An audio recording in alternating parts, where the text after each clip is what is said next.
Bien, muchachos, este es un filtro pasa alto RC. Está formado por un condensador y por una resistencia en serie donde el voltaje de entrada se lo aplicamos entre este punto y tierra. Y la señal de salida está prácticamente sobre la resistencia. La curva de transferencia de este tipo de filtro tiene este aspecto, como la curva azul. ¿Qué significa una curva de transferencia para este filtro? Significa que el filtro RC lo consideraremos bueno si deja pasar desde la entrada hasta la salida señales de frecuencia alta. Eso es lo que significa que este circuito deja pasar a la salida señales de frecuencia alta. Pero la pregunta sería, ¿y cuál es esa frecuencia alta? Esa frecuencia alta se denomina frecuencia de corte, que sería aquí.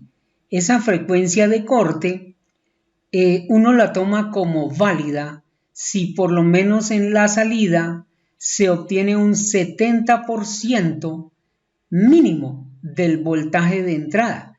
Si el voltaje de entrada, por ejemplo, es 10 voltios pico, yo considero que el filtro es bueno como pasa alto si aquí en la salida obtengo mínimo el 70% de la entrada. En ese caso, si la entrada es 10 voltios pico, la salida me la aguanto como buena si mínimo es 7 voltios pico. Si fuera más que 7 voltios pico la señal de salida, pues está mejor todavía. Lo óptimo sería que la señal de entrada 10 voltios pico la tuviera aquí en la salida. Pero lo que sí no es aceptable es que la señal de salida en los terminales sea menos que el 70% del voltaje de entrada. Eso sí ya no se considera como filtro pasa alto.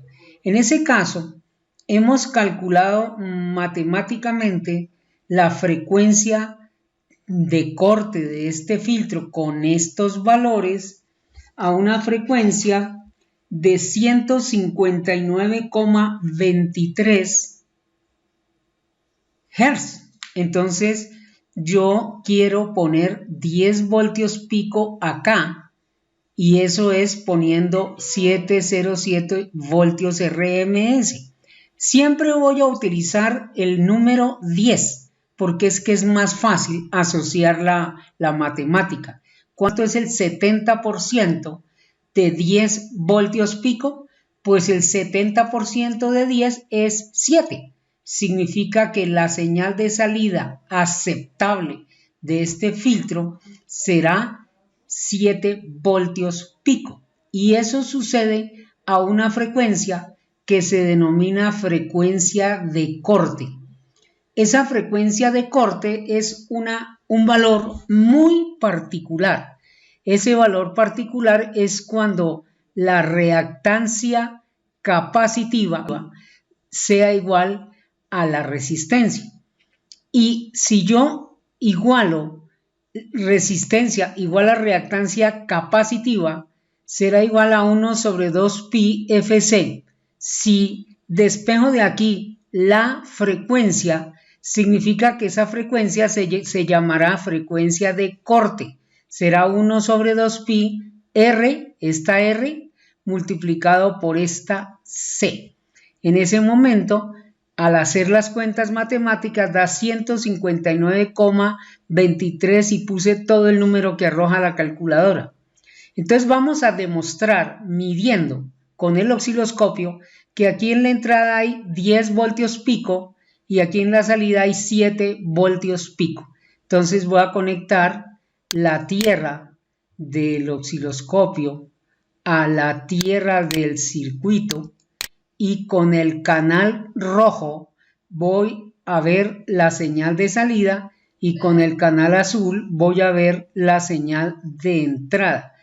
Bien, Una vez corregidos los detalles, como por ejemplo que al aplicar 707 voltios RMS, esos son 10 voltios pico, pero a esta frecuencia, pues definitivamente lo que yo espero en la salida, mínimo a esa frecuencia que se llama de corte, espero el 70%. Entonces el osciloscopio está conectado, el canal azul para que mire la entrada y el canal rojo para que mire la salida. Entonces vamos a pedirle al osciloscopio que me muestre las dos señales. Entonces prendo el sistema, las dejo correr y veamos las dos señales. La azul es la señal de entrada, mientras que la roja es la señal de salida.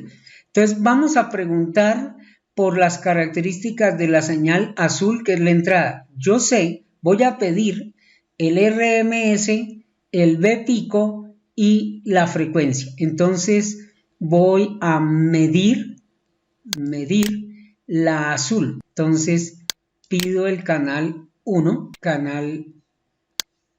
que es la roja. Voy a pedir la frecuencia. A ver, voy a pedir el máximo. Espero 10 pico. Entonces aquí se puede ver que el máximo de la señal azul, o sea, aquí es 10 voltios pico.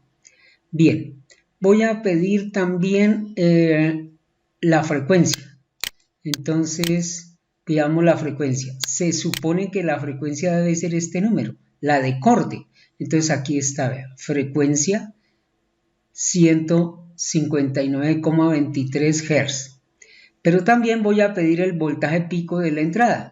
Entonces el voltaje máximo de la entrada de la azul pues es 10 voltios pico. Entonces queda entendido que y medida la señal de entrada.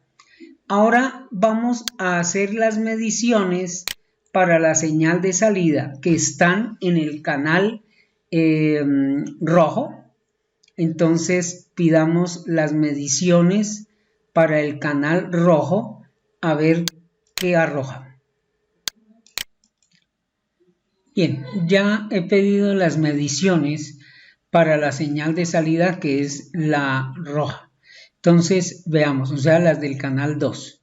Entonces sería voltaje máximo de salida 707 voltios. Aquí dice eso. Y voy a pedir la frecuencia, se supone que es la de entrada. Entonces la frecuencia del canal 2 es 159,23. Aquí podemos evidenciar que definitivamente la curva de transferencia es un comportamiento de este estilo. Se presume que a partir de esta frecuencia, que se llama la frecuencia de corte, si yo observo este plano cartesiano, este es el eje de los voltios de salida y este es el eje de la frecuencia. Entonces, ¿qué sucederá cuando la frecuencia de la señal de entrada se aumente a un número superior a la frecuencia de corte, digamos que sea 200 Hz? Entonces, ¿qué pasa? Si aquí estamos en 159,23, 200 Hz es más para adelante. Si proyectamos sobre la curva azul, encontramos que a la fija el voltaje de salida se ve que se aumenta. Entonces, muchachos, me di a la tarea de tomar unas frecuencias de la señal de entrada y mirar el voltaje de salida. Aquí lo hice con el simulador, pero usted va a calcular matemáticamente qué pasará con el voltaje de salida en virtud de si el voltaje de entrada sigue siendo 10 voltios pico, pero lo que le voy a ir cambiando es la frecuencia. Veamos entonces cuál es la tabla.